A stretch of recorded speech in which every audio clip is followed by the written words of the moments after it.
बनवायची ते तुम्हाला मी दाखवते. हे आहे 1 वाटी बोंबील, मिरची, लसूण, कोथिंबीर, मीठ. आता आपण हे बोंबील फ्राय करून घेऊयात. तेल छानसं गरम झालेलं आहे. आता हे बोंबील याच्यामध्ये आपण फ्राय करून घेणार आहोत.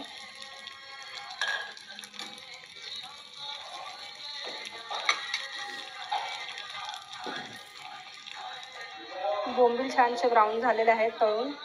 आपण हे काढून घेणार आहोत.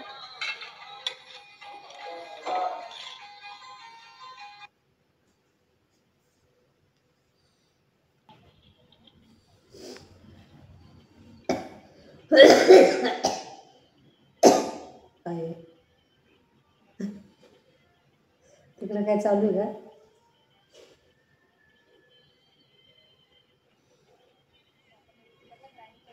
छानशी चटणी तयार झालेली आहे. आपण एका बाउलमध्ये काढून घेणार आहोत. चटणी तयार झालेली आहे, आपण बाउलमध्ये काढून घेणार आहोत.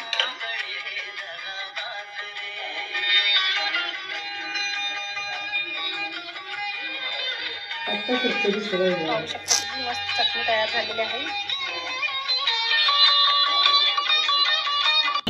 चटणी तयार झालेली आहे आपली. बघा छान झालेली आहे. पटकन बनणारी चटणी आहे. खूप छान लागते टेस्टी. तुम्ही नक्की बनवून बघा. कमेंटमध्ये